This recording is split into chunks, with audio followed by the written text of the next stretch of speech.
RDC est une et indivisible. De la population et de tout le monde, c'est qu'il faut tout arrêter pour faire face à cette situation. Et que nous ferons de cette terre richement bénie un réel havre de paix, de prospérité et de progrès social.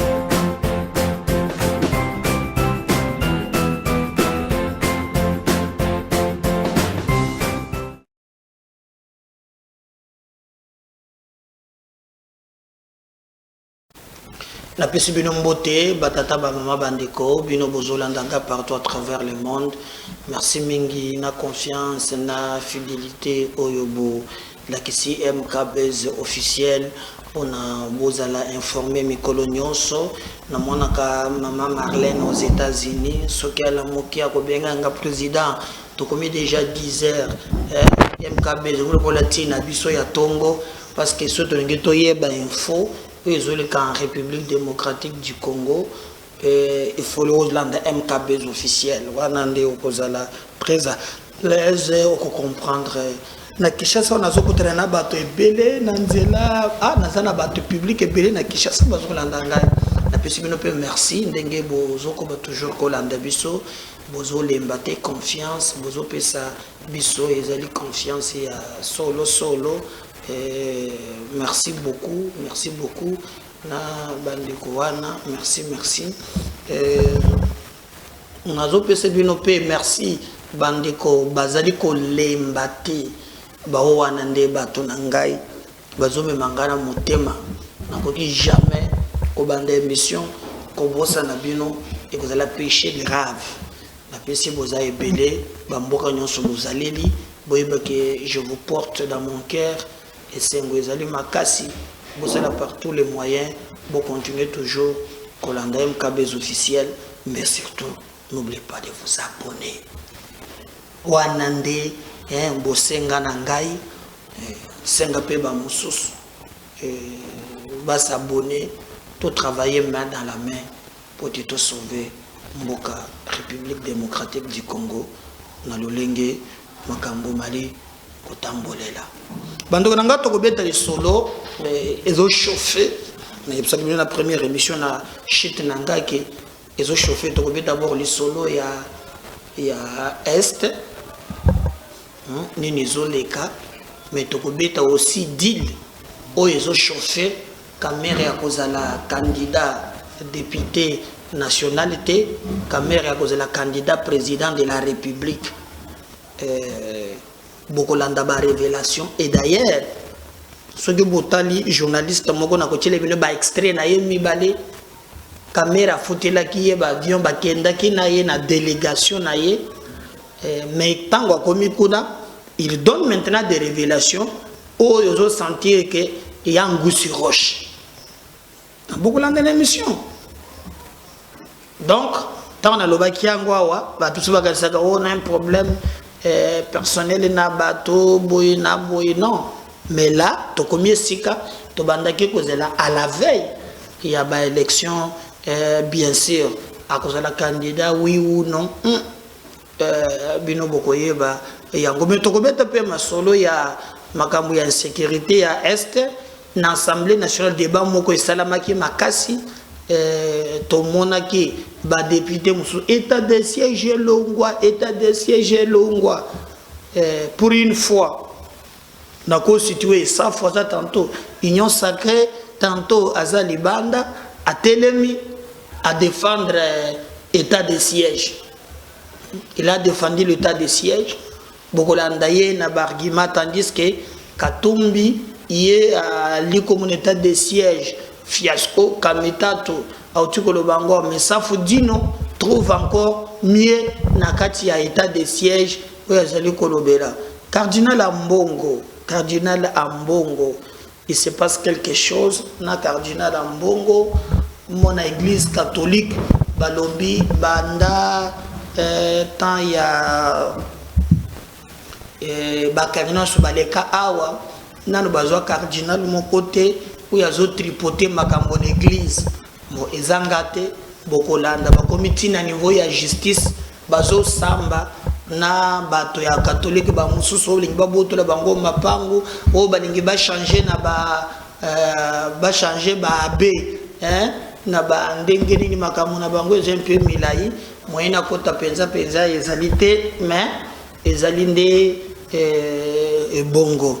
Alors je crois que toko beta li solo na bino peut beaucoup comprendre sens exact ya li solo wana bandeko na ngai toko solo na bino mokolo ya lelo. Alors toko beta pe li solo kaka na mission ya lelo na mazali koleka vraiment na monter pe ya sécurité pas seulement à l'est même ici à Kinshasa toujours ko kuluni c'est la ki makas semaine leka ki ba boucla ki lingwa la barumbu commune ya Kinshasa babanda ki koluka bakanga bakuluna et nous avons vu le bakanga ki bango ebele alors toujours banza été kimia yekoke ko zongela na mboka na biso ndenge elongo obani. Alors tokoki ko banda maintenant na likambo ya liboso oyo etali insécurité à l'est de la République démocratique du Congo. Batumoso balobi cette insécurité pour ici là malamu kaka balongo la état de siège. État de siège, je comprends pas la logique na bango et zali ko sala ki et ça là et le communauté sur terrain mais en même temps batu bazo continuer kokufa. D'ailleurs vous avez vu sorti ya Souka il y a en place zali ya bandeko ya Katumbi oyo Olivier Kamitato abimaki il a fustigé les Cambouana atalisi que eza fiasco insécurité les kimakas au lieu que ici là d'abord il a évoqué les Cambo oyo tuko le kana niveau ya Bandundu na kwa Mount oyo il a parlé le coloa les Cambouana. Alors il a montré que bango bakatumbiste nde bazana recette ya kosala ke basilisa insécurité mais confusion et bimi kaka kati na bango parce que moko na bango oyo azali député national Eli ya Moamba sur la liste ya MK azape très proche na Katumbi de temps en temps akiendaka kuna kokutana naye abimi na bobimi naye il dit non na parti na ya lobby peut-être que parti na bango bazana ba élémenté yaza député surtout gazali moko ya commission défense et sécurité yé au moins akanisi que makambo nyonso bali ko sala sur terrain eli makambo ya solo et pona yango bazo senga ba mona makambo na lisu mususu. Alors bandeko mingi bazo comprendre te pourquoi ba sorti à bongo est-ce que azlan déphasage na parti naie est-ce que azomona que parti naie ba ko jouer franc jeté on ne comprend pas mais au moins Daniel Safwa lobby soki bango bazo boya état de siège et que ba monique état de siège est commis échec il demande maintenant na ba oyo bazobo état de siège ba proposer eloko mususu bokolande ce qu'il a dit ba proposer eloko alobi lui en tant que député national azomona ke bato bazokende ko se diviser tant que Bunaga nezana maboko ya ba Rwandais na wala politique politicienne je crois que c'est même politique chef na bango Katumbi en réalité aliko sala.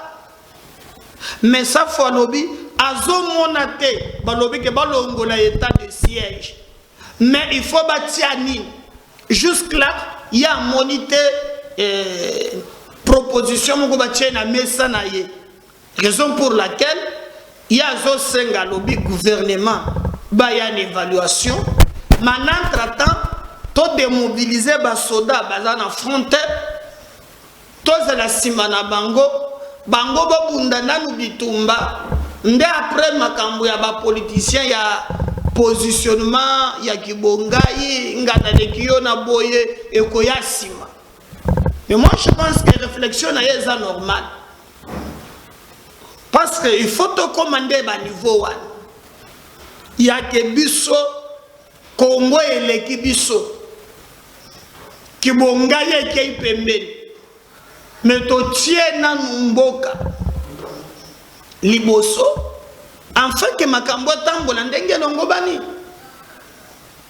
pense que c'est calcul personnel bato baza nango wana et kozala kaka soki Congo eza na mabele na yango na mobile. Donc moi je pense que il a vraiment l'occasion de dire la vérité et nous serons aussi là pour nous koyebisa bino mayenini ezali koleka entre ye na bandeko na ye misusu oyo baza na kati ya ensemble. Donc Monique état de siège ekoki kozala dans ndenge ya solo mais en entretemps balala te gouvernement AYAP apesa bilan asala moi évaluation ya manso mali koleka. Mais si vous regardez par exemple que na le lenge musus fissure communicationnel entre ye na parti oyaye yali makasi parti na bango balobi balongo l'état de siège yali soni yali échec mais député na bango alobi tete nga mutu naza na assemblée et puis nga naza moko ya commission défense et sécurité parce que na tango alongo kia wakenda ki na est vraiment bomona que ça faza kenda ki pe un certain moment kuna alors bah ya monique non au parti na elobi yani ko cadrer na vérité te o ya moni sur terrain soit na vérité o ya monaki na ngambo owana mais comme bisunem ka bezo officiel to lobaka toujours que tolingaka soki to lobi to tcheli bino pe maloba bino bolanda ki Olivier Kamitatu azali porte-parole il y a Katumbi na directeur de cabinet na lingi sikoba de siko député moko o ya zali pe il y a Katumbi toujours quand on dit Katumbi c'est qu'il y a ensemble mais il y a zali na liste ya MK alors awana muamba yepe azope se sikoyo bila azope sape moi lo lenge na ya komona makambo na ezota la état de siège oyo bazali maloba na lobelaki yango pamba te bapesaki ye maloba na citoyen Mbosso a telemi na perchoir il y a Assemblée nationale et il a démontré, il a décortiqué comment état de siège des les cas n'a pas élément oyo ya zana yango mais ces éléments vont contredire parti politique naie oyezali ensemble pour la République. Ensuite Daniel Safou Chimuni Mvoluzi ya Bandombe Kaki Kakongo et on va revenir juste après pour continuer na MKBS officiel. Votre chaîne de vérité au cœur de l'actualité.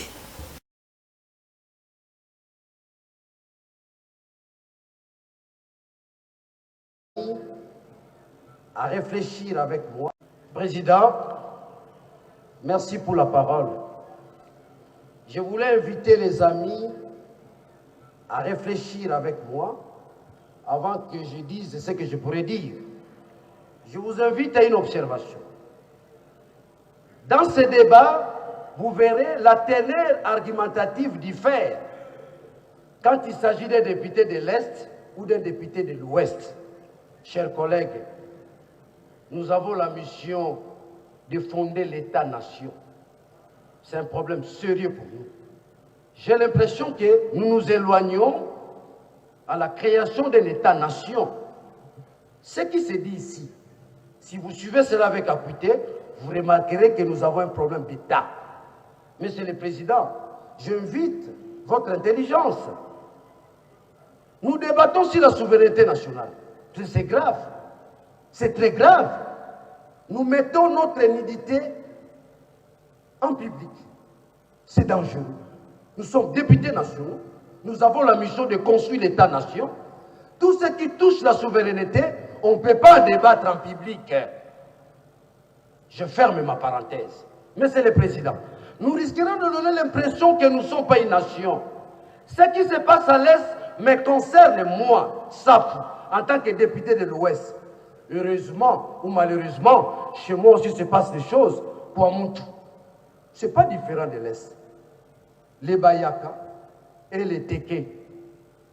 C'est pratiquement ce qui se passe à l'Est du pays. Donc, ça veut dire que ce qui se passe dans notre pays doit nous concerner, l'Est et l'Ouest. Évitons les discours électoralistes. Parce que je suis du Touri, parce que je suis de Beni, parce que je suis de ceci. Voilà le langage que je dois prendre.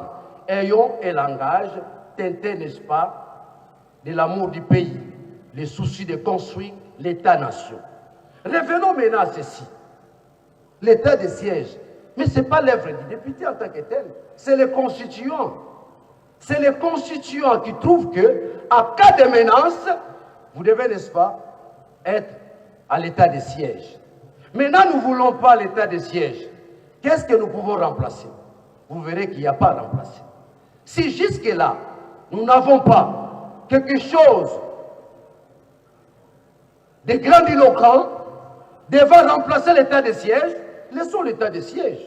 Je n'ai écouté aucun argument qui sous-tend, mettons l'état de siège à côté, voilà ce que nous pouvons remplacer.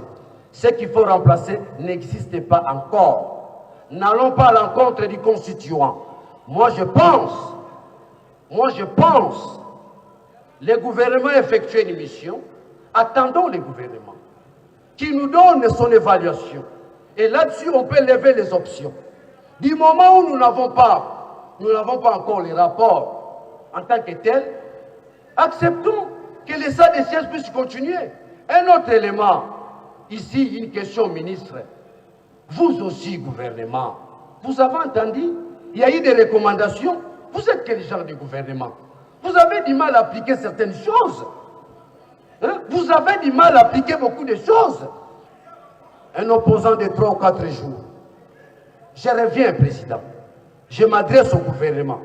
Chers collègues, parce qu'on me demande de m'adresser à vous, vous avez entendu, il y a les recommandations qui n'ont jamais été appliquées. Lorsqu'il y a une telle naïveté dans l'applicabilité, n'est-ce pas, des recommandations, on peut facilement vous qualifier d'un gouvernement naïf, un gouvernement incompétent. On peut vous qualifier de cela. Mais moi, je ne dis pas que vous êtes incompétent. Mais je vais terminer par une petite question. Je pose ma question au ministre de la Défense. Une petite question. Est-ce que vous êtes à l'aise? Depuis que vous êtes ministre de la Défense, est-ce que vous êtes à l'aise? Sur base de cette réponse, que je pourrais revenir. Si vous êtes à l'aise, dites-nous. Si vous n'êtes pas à l'aise, dites-nous toujours. Nous sommes des députés. On va vous aider. Je dis, je vous remercie. Voilà. Je crois que Wana Bolandi, très bien. Mais, Nangambo Moussous, Tobeta li solo, Bandeko Nangai, Cardinal Ambongo, Nini Zole kan église catholique, Tozo Yebate. Boumona ki abe moko boya melaki bo for na ye, azalaki na kota kitambo awa, asispanda ki ye mbala moko, mapra ye ko zongisa ye, bato balobaki ke bazo changeaka, on lui acquise, selon Oba Moussouzo Ngana Zara Baïle, Bateme Moussou, Tuboka Komelingai, mais cela reste à vérifier que nous avons changé, au que côté Kuna Makambo ya bien Zali, à Kolongola B, à Tindia B, Moussouso, et comme Makambo ya Mdengewan. Bon, moi je ne peux pas confirmer, mais ce que je peux vous dire, Ezali que mon Kokoso, Eza Mingi, jusqu'à ce que bakoma na niveau ya justice bazo le la mapango soki ya mbongo alengia sala nini soki azwa atinda bato ndenge nini kutu bato wana bazolo bake même du temps de cardinal Mosengo nanu bamona makambo ya boyete malula zalaka batikela komona makambo ya boyete mambongo aye bango bakomi komona kambongo akomi kosala makambo ya mabe akomi kosala boye na boye. Bon, eza makambo propre interne à l'église catholique, mais comme ce qu'on a na ba justice et comme il y a au lieu que ba traiter bango na bango comme na justice, on a komi ko lumba solo et bato spe ba récupérer balobi abimaka awa kosala ka bato ba leçon mais yemoko na lolenge akotambusa église lelo vraiment église liko tambola mabe ya ko sakanate mabe ya ko sakanate. Alors wana bango bato bazoloba est-ce que zali bongo, je peux pas kokota bisika na bango mais bango bamoni ke tata cardinal aloka moyen ya kobongisa et comme na justice moi je pense que justice akoloka a tranché akoloka a tranché et toujours le pego to mikolo yo nanu asali ba sorti mingi te oyo ezalaka soki abimi au sentir que ba sorti wana ezali purement politique mais tomoni quand même na ngambo mosusu au totali abbé Cholé monseigneur nasina mesina kanabe monseigneur Cholé même quand il fait des choses beaucoup mona que na lolenga zo sala biloko ako sala ngo d'une manière professionnelle hein. Il ne communique pas aussi dans sensationnel.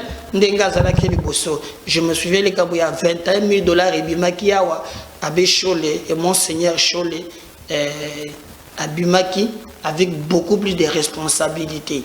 Mais maintenant là, ils allaient en place à Kotambous église, cardinal Fridolin Ambongo, Oyo, dossier. Il y a lu Kobima moi mingi mais parce que TV ça la radio té sans qu'il y ait ça commentaire rebelle je vais vous laisser suivre dossier ndenge comme na justice ndenge baliko ndongwana nini bazo welela ambongo na église catholique na chilibino ele mana bolanda et on va revenir juste après pour continuer na bino émission ya mokolo ya palelo. C'est une concession qui fait la convoitise de l'archidiocèse métropolitain de Kinshasa. Cette église catholique, se trouvant à la 13e rue Limité résidentielle, appartient aux dominicains. Ceci, conformément aux prescrits canoniques de l'église catholique romaine. Depuis plusieurs années, des successions à la tête de l'archidiocèse de Kinshasa par différents cardinaux jusqu'au cardinal Mosengo, aucun problème de conflit parcellaire n'a été évoqué. Curieusement, à l'avènement du cardinal Fridolin Ambongo, la gestion de cette église se pose au risque de diviser l'église et ramener les cœurs de certains fidèles ailleurs. Depuis le début des conflits de gestion de cette paroisse, au cœur des convoitises, d'autres fidèles sont désormais loin de faire la foi en Christ, cela au travers la réaction de leurs dirigeants. Tenez, c'est depuis le 24 octobre 2021 où un décret a été signé par le cardinal Ambongo qui a pris la décision de retirer l'animation pastorale de la paroisse Saint-Dominique au Père dominicain en révoquant ce qui reste sans qualité. Chose qui a été mal digérée par les dominicains qui avaient demandé au cardinal de revoir les prescrits du droit canon. Depuis lors, une bataille judiciaire s'est engagée entre les deux parties devant la justice congolaise. Pour les frères dominicains, l'archidiocèse de Kinshasa ne dispose d'aucune compétence pour procéder à la décision de retirer l'animation pastorale de la paroisse Saint-Dominique et doit leur restituer la gestion de la paroisse, d'autant plus que celle-ci existait avant la mise en place de l'archidiocèse de Kinshasa, que le terrain dont il est question appartient au père dominicain et non à l'archevêché de Kinshasa. Cette concession appartient à l'ordre des frères prêcheurs. Contrairement à ce que les gens croient, la plupart des personnes croient que tous les biens des paroisses, des religieux appartiennent à l'archidiocèse. C'est faux. Donc l'ordre des frères prêcheurs au Congo est propriétaire, concessionnaire de tout cet espace que nous appelons Saint-Dominique. C'est à eux. Mais l'archidiocèse prétend que c'est à l'archidiocèse de Kinshasa, ce qui n'est pas vrai. Tant que l'archidiocèse n'est pas propriétaire de cette concession, de quel droit elle viendrait dire non, le loyer de ces maisons-là, moi je dois les percevoir. Ce n'est pas correct. On n'a pas identifié un document régulier qui appartient à nos adversaires. Bien plus, même si ça appartenait à nos adversaires. Mais nous, ordre des frères prêcheurs au Congo, nous sommes là depuis longtemps.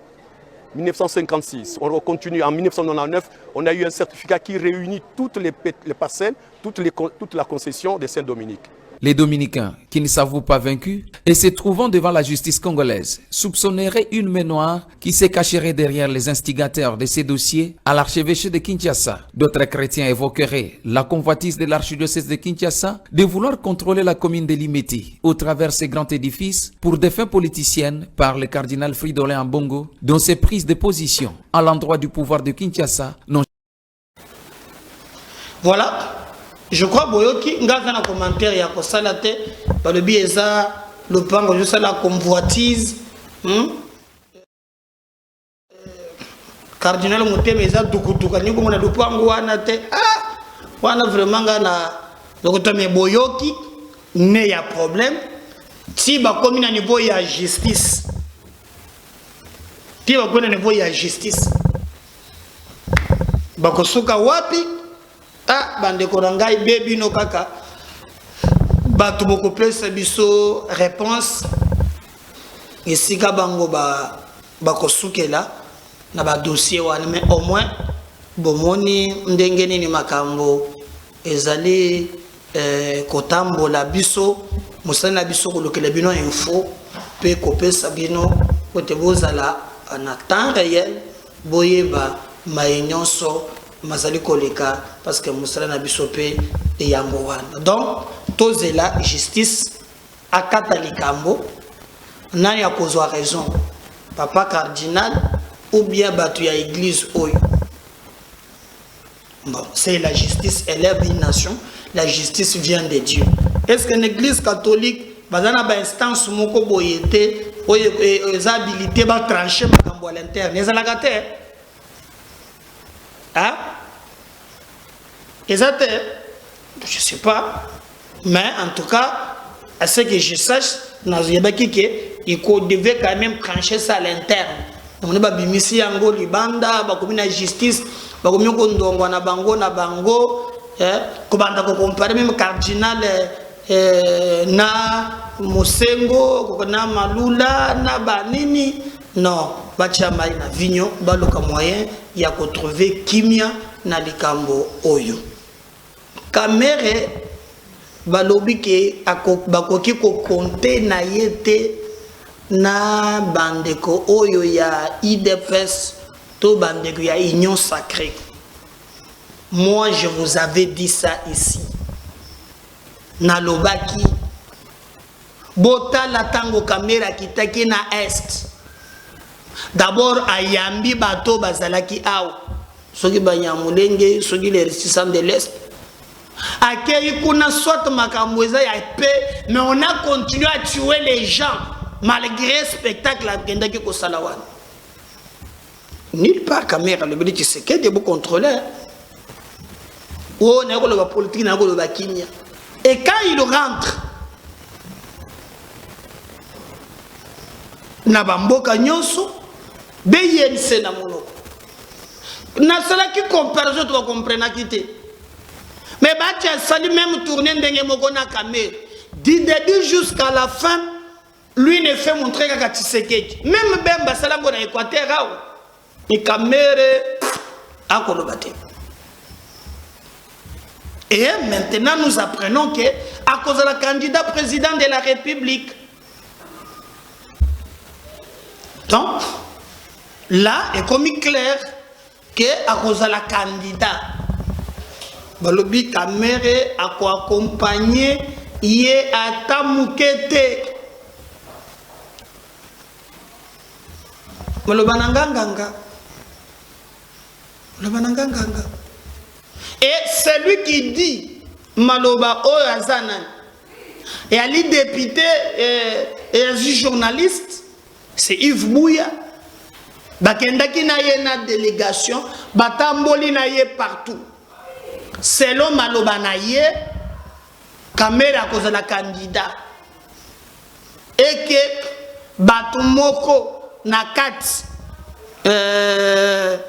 ya Batouana bakozala un peu qui dit pas caméra candidat parce que base ya INC ezolinga Tshisekedi te boyoka manipulation ebandi mais tango to kendaki awa to monaki même est bati qui mobilise pour la Tshisekedi to moni Équateur Bemba qui le fait mais caméra na Katumbi j'ai flou.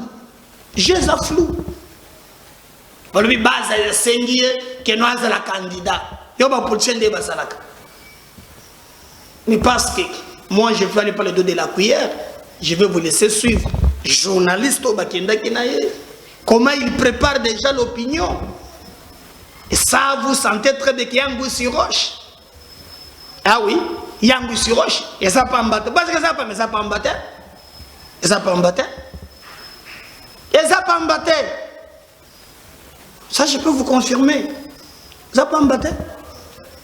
Mais basé lobby. Bon, après, nous allons revenir pour tout continuer une émission na mokolo ya lelo même cas officiel. Mais je parle de l'UNC. Non, mais c'est lui. Non! Déjà, tu sais que le pouvoir a recruté dans l'UNC. L'a débauché. Aimé Boji Sangara. Il est toujours avec Vital Kamerhe. Non, mais il a créé une ASBEL ABS. Aimé Boji Sangara. Quand tu parles de l'UNC, Aimé Boji n'est plus porté dans l'UNC. Tu sais pourquoi? Quand Kamerhe était en prison, Aimé Boji a fait une tournée contre Kamerhe dans l'Est. D'après certains responsables de l'UNC. Aimé Boji avait fait une tournée contre Kamerhe à l'Est. C'est ce que m'ont dit certains responsables de l'UNC. C'est la tournée d'Aimé Boji qu'il avait effectuée avant la libération de Kamerhe. C'était pourquoi? Pour prouver au Tshisekedi que nous aussi à mon niveau je contrôle l'Est au même titre que Bahati. Et ça a été très mal perçu dans l'UNC. L'UNC n'a jamais accepté ça. C'est des responsables de l'UNC qui m'ont dit ça. Boji, qui est le beau-frère de Kamerhe, n'est plus très porté dans l'UNC. Il a trahi Vital. Mais quand il crée, je vous dis qu'il recrute dans l'UNC. Certains membres de son cabinet qui sont très proches dans ce cabinet, c'était des gens qui étaient très proches de Kamerhe, mais qui ne sont plus avec Kamerhe, que Boji, d'après certaines sources, certaines indiscrétions dans l'UNC, aurait recruté. D'où même cette tournée ici. Boji ne s'est pas trop fait voir les lettres qui s'engagent, mais il y a eu des problèmes de petits couacs. Il a pris, je suis rentré dans le même vol que lui. Très bien. Vous voyez, mais je parle de l'UNC. Non, mais c'est lui. Non! Déjà, tu sais que le pouvoir a recruté dans l'UNC. L'a débauché. Aimé Boji Sangara. Il est toujours avec Vital Kamerhe. Non, mais il a créé une ASBEL ABS. Aimé Boji Sangara. Quand tu parles de l'UNC, Aimé Boji n'est plus porté dans l'UNC. Tu sais pourquoi? Quand Kamerhe était en prison, Aimé Boji a fait une tournée contre Kamerhe dans l'Est.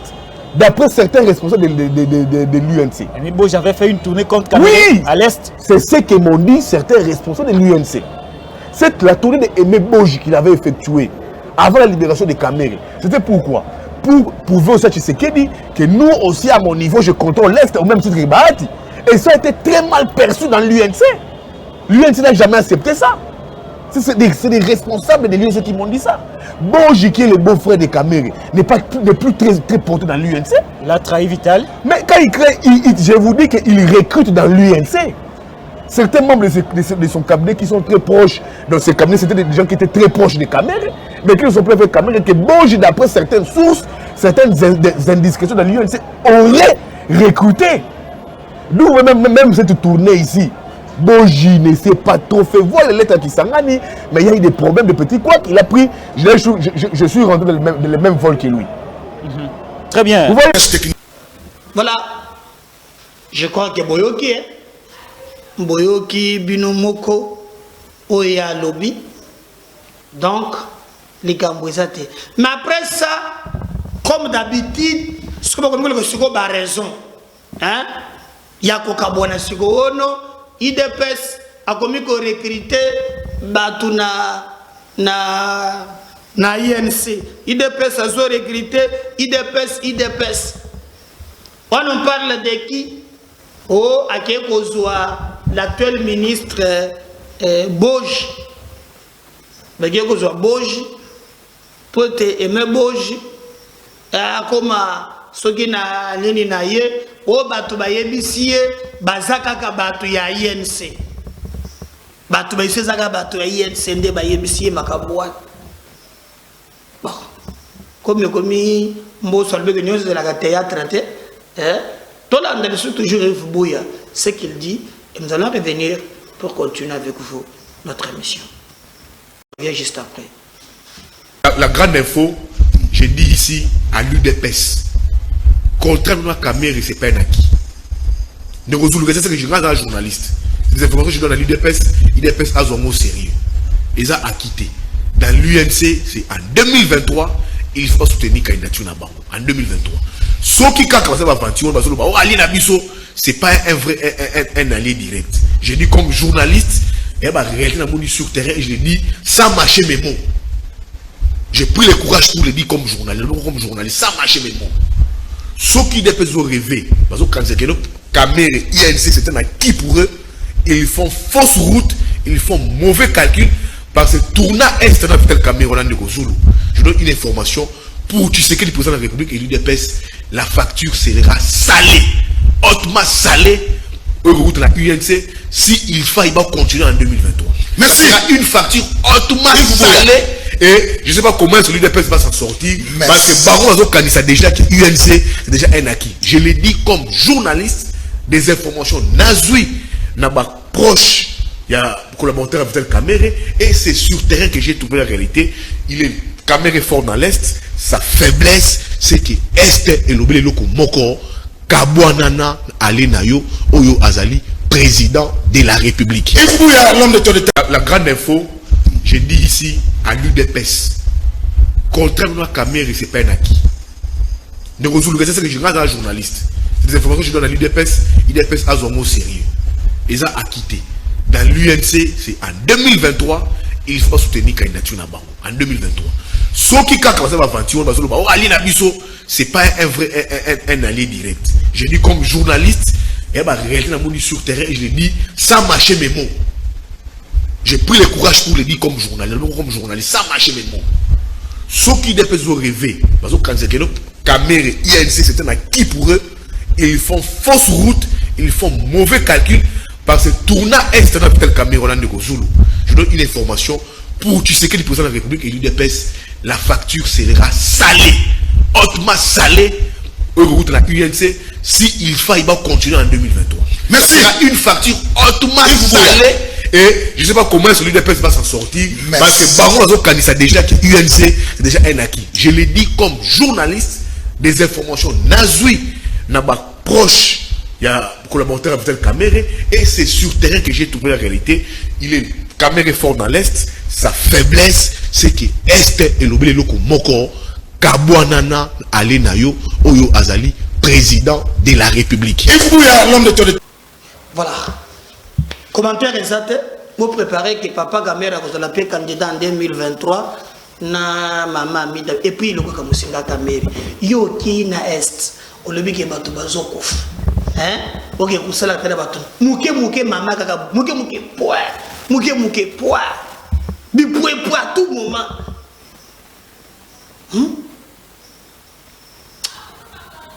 Amenez-moi ce soir. Vous s'abonnez. Vous complétez dans ce que vous avez dit, non? Bye. Monsieur Zoya.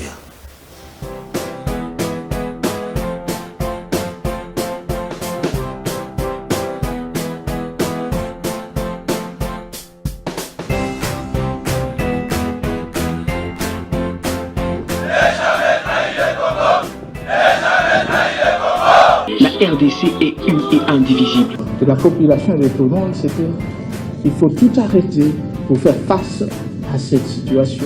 Et que nous ferons de cette terre richement bénie un réel havre de paix, de prospérité et de progrès social.